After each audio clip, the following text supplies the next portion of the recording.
DC Comics. Also, we're the Batman Company, people. Batman. Remember the 5th of November. Rhyming narration, which, as you will see, will be our own sin next month. I know of no reason why the gunpowder treason should ever be forgot. Movie about British Revolution opens with American actress pretending to be British. This is going to go over just about as well as Bridget Jones, isn't it? Guy Fawkes looks an awful lot like Jesus. Hey, wait a second. Natalie Portman isn't my actual girlfriend in this scene. A yellow-coded curfew is now in effect. You had a date and lost track of time so badly that you forgot to leave for it until after curfew? I know women take a long time to get ready, but Jesus. Hey, dark night, dark street, dark stranger, better go down this alley. Don't touch me! I don't know about the rest of you, but I would probably be pretty liberal with the pepper spray once two scary dudes threatened me. But Evie is way too nice to unleash the fury for some reason. Look, Willie, Kitty's got claws. That's racist. By sun up, if you're not the sorriest piece of arse in all of London, then you'll certainly be the sorest. Curfew cops are, by default, also rapists. The multiplying villainies of nature do swarm upon him. You know, the movie did take time to show us that V and Evie left at the same time from their apartments, so the timing isn't so coincidental, but London is a huge-ass place, so even if there's a smidge of coincidence here, it's worth sinning. Movie opens with a scene where V is basically Batman, protecting innocent civilians in alleys at night. But then the entire rest of the movie will go to great lengths to show he's only motivated by his own selfish revolutionary agenda, and not a nightly vigilante protecting the innocent. Evie is, in fact, the only innocent person he saves this entire film. Quite the coincidence, considering how much she factors into the ending. In view, a humble vaudevillian veteran, cast vicariously as both victim and villain. Movie works every V word known to man into this speech except vagina. Also, anti-hero arrives and alliterates annoyingly to authenticate aptitude at alliteration. Voro? It means that I, like God, do not play with dice and do not believe in coincidence. Writers almost always write something like this when it comes to coincidences like this. I promise you it'll be like nothing you've ever seen, and afterwards you'll return home safely.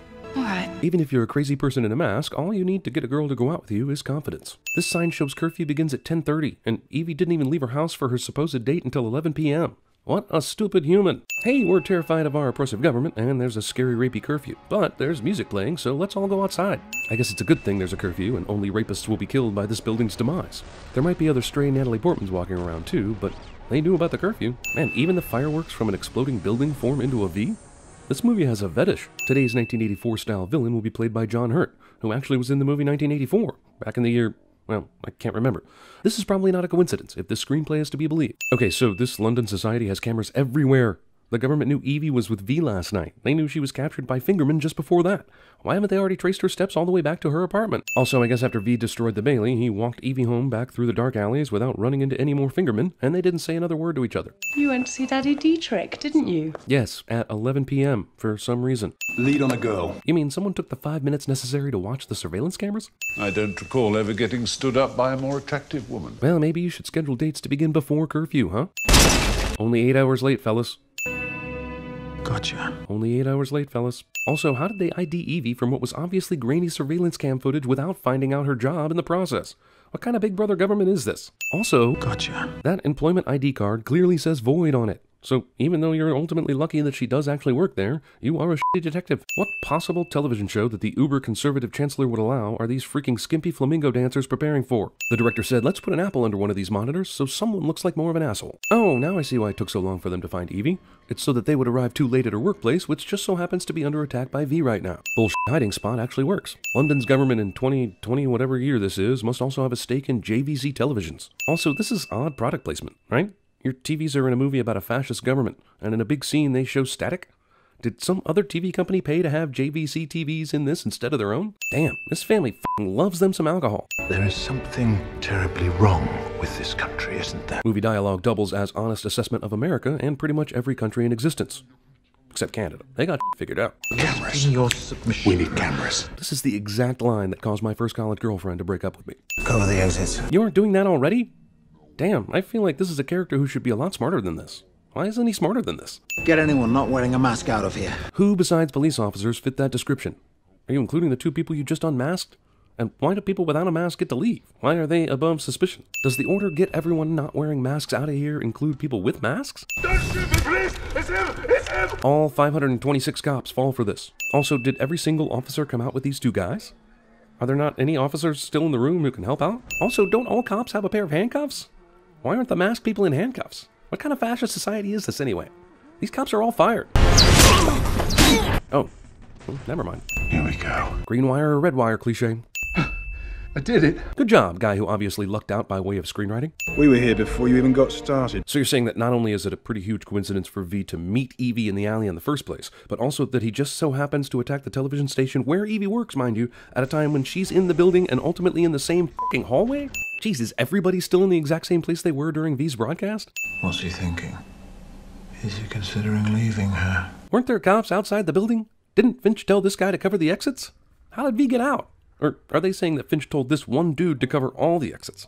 Either way, it's simple as shit. Also, let's not forget V had to carry Evie out of this building without anyone seeing him and basically stroll through London in broad daylight carrying an unconscious girl who was hot as fuck. Director had obvious disagreement with the prop master over the definition of enough books. I picked you up and carried you to the only place I knew you'd be safe. Here. To my home. By an intricate series of secret passageways and tunnels unspoiled by London's Big Brother camera network, I guess. We'll never know. Somehow the description of V as a terrorist is a major detail in cracking this case. The girl from Ipanema cliche. Your hands. Yes. Why is it better or easier for you to cook this egg toast stuff without your gloves on? You left your mask and everything else on, so seems like the only reason is so that Evie and the audience can spot your burns. Oh, director had another obvious disagreement with the prop master over the definition of enough whack-ass drugs in this medicine cabinet. So the elevator takes him up to the important floor and lets him off before any security mechanism requires him to wave a pass? Also, wait, Evie has clearance to some rich asshole's penthouse at the BTN? Also, BTN didn't feel the need to update their security, so stuff like this couldn't happen? He's done? Well, that's the kind of shower I call completely pointless. We got any eyes or ears on this one? That Camco's were cut. All of them. Everywhere around London. There are no more cameras anywhere we can check for this guy. We got an elevator log ID. Yeah, I can't believe it either. The mailroom chick can waltz up to the voice of London's apartment anytime she damn well pleases. Let me guess. She's in deep, Inspector. Or he stole her ID badge. I mean, you believe this man to be a terrorist, right? It makes no sense that they just assume Evie is in on it. V? What an asshole. This is the asshole's alarm clock right here. Fake, loud-ass sword fighting while a hot girl is sleeping? But it made me feel sorry for Mercedes. Why? Because he cared more about revenge than he did about her. Irony. V keeps his TV tuned to the news so that when the movie ends, Evie can find out about Prothero's death. Mom gets killed or captured while the child hides under the bed cliche. The highest paid person at the camp was a priest. He's paid almost 200 grand a month. 200 grand a month? F this YouTube shit. I'm becoming a priest. It was rather my final remittance that I was interested in. My last little joy. You can't have a corrupt priest character unless he has sickening sexual appetites. They've sent a new girl who I'm afraid is a little older than usual. Even forgetting that V somehow figured out this bishop's exact awful clandestine awful underage awfulness and was able to change the order, this entire plan rides on a too old Evie passing the test even though the priest's tastes run a lot younger. Your Grace. I love the confessional game. Tell me your sins. Anywhere but here, where the heart is. The Star Wars prequels. No strings attached. Those Thor movies. Is this gun hiding in a Bible inside the bishop's bedroom because he frequently needs to dispose of underage sex slaves? Or because the movie's plot needed it? Also, he point-blank misses. Anyone with a gun like this carved out in a Bible has better aim than this. I'm sorry, but Evie, you're dressed like a China doll hooker. The driver of the van definitely saw you. His loyalty is not in question. But mine is. Your mother was Irish, wasn't she? That's racist. Movie expects me to believe Evie got from the huge church crime scene all the way to this dude's house in that f***ing outfit without being noticed. You wear a mask for so long you forget who you were beneath it. Do you intimately know someone else that might describe? Nah, probably not. Camera lingers on probably guilty person way too long. My God, he's killed them all. All but one. Who is she? Not sure. She could be that coroner who started as a botanist and knew exactly what V's flower was. Someone with such mysterious origins might be my first guess. Weird, she was just in the last scene. Kinda came out of nowhere. Lark Hill Detention Center Archive recorded everyone's picture except the lady doctor, because people who compile archives have a sense of drama. Dr. Diana Stanton changed the name of Delia Surridge. The same initials? What a strange coincidence that I should be given one today. There are no coincidences, Delia. Only the illusion of coincidence. Strange those words keep coming up every time an insane coincidence happens. Kind of, dare I say, convenient? Is it meaningless to apologize? Never. Yeah, tell that to Pete Rose. Didn't Finch talk to her during the daytime, at her workplace? Didn't he immediately get a call from his partner about the Lark Hill file? Didn't they get an answer about Diana Stanton changing her name, like, right after that? Why is it midnight now? Also, how does V know that Diana changed her name? Does he know people inside the registry? You would do well, Inspector, to put it out of your mind. Unfollowable orders. My first batch of subjects arrived today. Previously, before V had his vendetta. November the 5th. Wow, Wow, how nice for V that his own personal tragedy happened on the same day as the Guy Fawkes tragedy, giving him the perfect costume and target date for his little rebellion. We called it Eggy in the Basket. My mum used to make them. This is weird. Movie continues to lay on the coincidences nice and thick. So much so that in this world, coincidences shouldn't even be considered weird or out of the ordinary or something even worth mentioning. Again, how does this all-controlling chancellor have no way to track what this inspector is doing with his time directly after being told to drop this line of inquiry? What? He's got to use a debugging device to make sure the chancellor doesn't hear this conversation, but he's been free to surf whatever the f*** he wants on the web? Get out of here, screenwriter. Satire. Oh, wait. Also, this is a ridiculous miscalculation by Dietrich. London is on edge with a terrorist running around. People within the party are getting killed. He's harboring a fugitive in his house, and he thinks the worst that's going to happen is he'll need to apologize? Why take the risk? The Chancellor's watching this broadcast. This is him with the milk glass. So my question is, why does he let this show continue airing any further past this point? Is he like, well, it's possible this will be flattering to me, so I'll let this play out? He does have control over the airwaves, right? V had to come in with bombs and smoke and knives to get his unapproved video aired. How the hell did Stephen Fry manage to do it? I love this movie, but it makes no goddamn sense sometimes. Quickly, hide! Coincidence. Okay, so they're taking him away. It's the middle of the night. Is Evie really concerned that they're going to immediately start searching the house for other people they don't think are there? Or start cataloging the dude's possessions? Why is she moving? I realize the plot needs her to, but still, wouldn't most people just shit their pants and stay put? No one who black bags for a living notices this shit. I'll be damned. They are hanging around looking around the house. But why with flashlights? You have the homeowner subdued. Turn on the actual lights, man. The hell? Yeah, no, her legs are broken. And probably her spine, too. V will later say he's doing this for her own good, and for some damn reason she eventually agrees with him. But honestly, this is a fucked up thing to do to a person when you're the hero of the movie.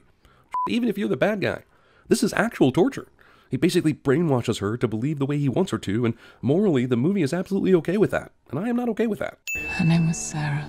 It was her wrists. They were beautiful. I think you underrated her shins, though. And in 2015, I starred in my first film, The Salt Flats. It didn't make any money because it was a historical film about scrubbing laundry. It wasn't long till they came for me. Honestly, why did it take them that long? You cut my hair. Yeah, but it looks good, girl. Trust me. You tortured me. You tortured me. He did. Now, make sure you stop being mad about it once you cry a bit and it starts raining. Main character has surprise asthma cliche. There's a lift. It'll take us to the roof. Oh, what a surprise. Our main character is in turmoil and it's raining outside. Andy crawled to freedom through 500 yards of smelling foulness. Oh, wait. I thought about keeping this, but didn't seem right knowing you wrote it. I didn't. It's kind of hard to believe that the worldly Evie didn't know that this movie existed. It was 2015 and she was 11 when this movie came out. But after losing Best Picture to 50 Shades of Grey, I guess it was tough to remember. May I show you something before you go? A super obvious shrine that you surely would have seen in your earlier days spent cooped up in this place. I want to kiss your mask, but I feel weird about it face. I'm going to give it the old college try here for a second and see if I can manage to feel sorry for the guy losing the girl he intentionally tortured. Yeah, no I can't. Civil war continues to devastate. Geez, what would the second Civil War be about? I'm going to guess something dumb, like an SEC team losing to a Pac-10 team in college football, or a blown call or something. Or being a country divided over the new Taylor Swift album. Bloody coincidences are making me sick to my stomach. You and me both, pal. This story about terrorism at a tube station is actually about multiculturalism. Both the left and main center articles in this paper are, despite their headlines, the exact same multiculturalism article from before. And the far right article about sprayers causing damage is actually an article about the London Mathematics Society. 80,000 dead. And this f***ing article is about f***ing rice. Where is she? She left V's place and now has pretty much nowhere to go, right? What the f*** is this place? The BFC, supposedly the main or only parcel carrier in this version of England, somehow took hundreds of thousands of parcels on one day, all from the same source, without thinking it was strange or alerting anyone in a government office. Terrible alcoholism in this family was probably solved when daughter said, "I learned it from watching you." Cool shot, but are you really saying he's taken the time to set up all these dominoes in his own home just for a cool logo art project? This is the stupidest waste of a hero's time since the Crow squirted out a bunch of lighter fluid in the shape of a bird just so he could light it and look cool. Also, V apparently took over-dramatic branding lessons from The Dark Knight. She looked at me right in the eyes. Didn't recognize me. Unlikely. The underground. I thought they closed this all down. They did. It took nearly 10 years to clear the tracks, lay a bit of my own. Because in addition to all the other shit I've been doing since I burned down Larkhill, I'm also an amazing railroad engineer. Imagine finally getting to first base with Natalie Portman, and there's this stupid mask in the way. You still haven't kissed her. Not really. Even if her identity is the mask. I know he has some sort of bulletproof thing on anyway, but why aren't these other guys shooting him right now? V rips off the makeshift bulletproof vest thing from Marty in Back to the Future 3, who was actually ripping it off from Clint Eastwood. I don't want you to die. That's the most beautiful thing Well, this is cool and all, but how did they coordinate this? Like, did they all show up here at the exact same time? Did one guy leave his house several blocks ago, and that made the rest of them brave enough to suit up and join him along the way? Did V send instructions with the masks and robes? Or did all these people just get a look at the storyboards prior to filming? Movie tries to just gloss over how 110-pound Evie managed to pick up 200-pound V and carry him onto the train, but whatever. At this point, I just want to see Parliament explode. So, in Batman Begins, we wanted Batman to stop the train because Ra's al Ghul wanted to blow up Wayne Enterprises and to corrupt Gotham. In this movie, we don't want the train to stop because V wants to blow up Parliament and to corrupt London. If Batman had shown up in this movie and told V, you have to believe in the people of London, would V be the bad guy? Chew on that, movie revisionists. Movie's ending unintentionally inspires the ending of Les Miserables. Did Wes Anderson do this movie? Oh.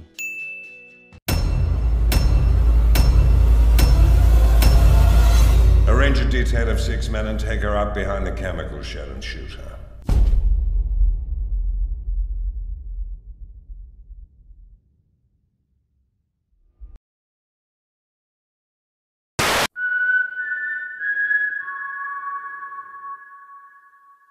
There's a shortage of perfect breasts in this world. It would be a pity to damage yours. Look outside, Mummy. Look, Mummy. There's an airplane up in the sky.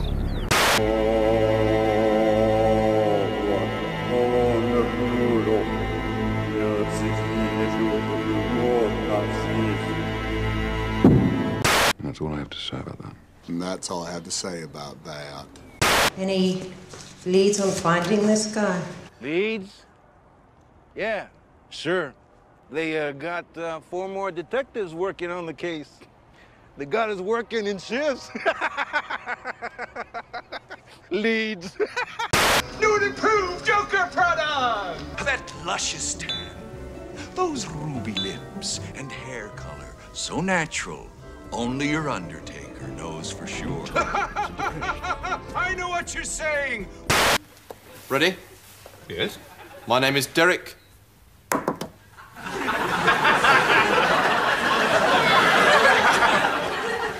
What are you doing? That's my name.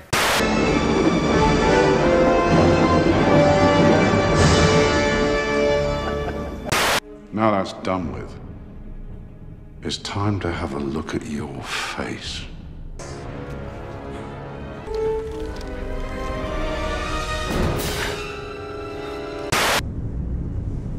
My turn.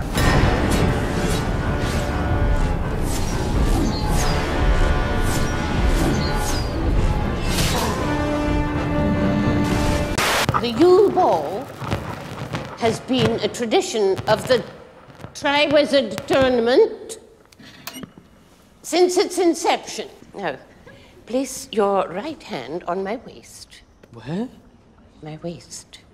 Be sure next mealtime to ask for your free Septuacentennial cupcake in a cup.